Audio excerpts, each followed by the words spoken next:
So progress update. Have radiator in. I fabbed up some top radiator mount brackets last night. They've still got to be cleaned up a bit because they're a bit rough. Nice big alloy radiator.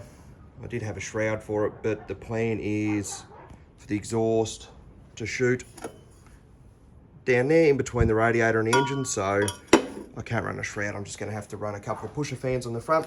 There's heaps of room. Intercooler is mocked up about where it'll go. Handily enough, there is, for the hot side, already a hole there, almost as though the car was made to be turboed. And the plan with the turbo is something like that.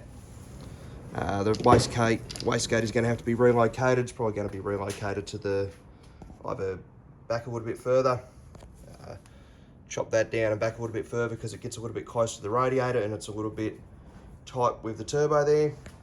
Also swapped out from the Chinese tile, and I'm going to go over 50mm pulsar PSR gate.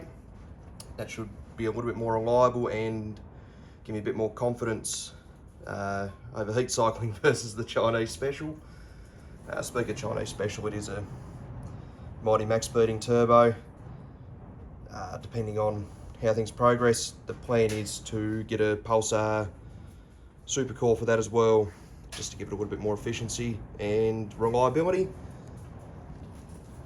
The car is currently playing storage to parts. Been doing a little bit of shopping. I have a fuel cell because the fuel tank in it is buggered, it's dented and leaking. I have a wheelwood forward facing clutch pedal. There's a bit of exhaust heat wrap.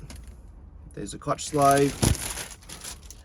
Shifter, I've got to make fit the hull.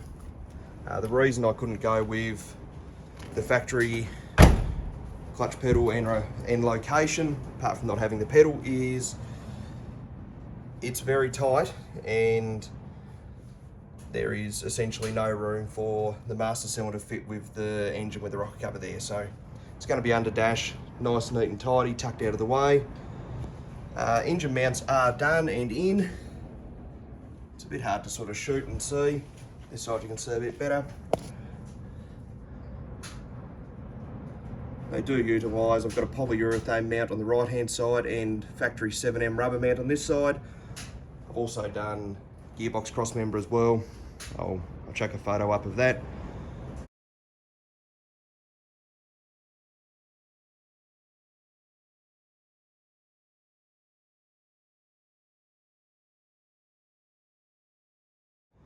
Worked on tidying up the wiring. I got rid of the big ugly burn W box that sits there, so I can tuck that harness down there.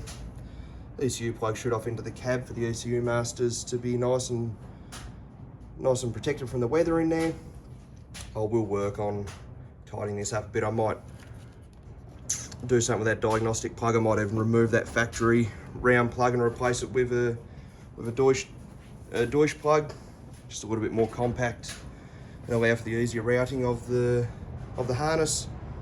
Still have to figure something out with the throttle cable, but before I do that, I'm going to have to make an adapter. There is no room for an angle for a bend to shoot off the throttle body, so I'm going to make a right angle adapter with a tight radius bend to twist the throttle body 90 degrees so it's a straight shot for the piping. The intercooler piping is going to have to come up through the battery tray, so the battery is going to have to go to the back, but it is going to be nice, short, sweet. Intercooler pipe routing. The exhaust is going to shoot down under this side, so I've had to remove the power steering pump. That's okay, I'm going to run an Astra pump anyway, just for convenience and packaging. Nothing against the mechanical pumps, I think these are pretty good on these engines, but the Astra pump just removes the chance of throwing belts. It does stop a lot of potential overheating. Obviously this engine is going to be revved. The more you rev, the more cavitation, the more heat. An Astra pump with a big cooler will just be a bit more reliable and a bit more consistent. That's pretty much it for this update. I'll just be slowly chipping through, getting stuff done, making parts fit, making stuff work, and slowly getting there.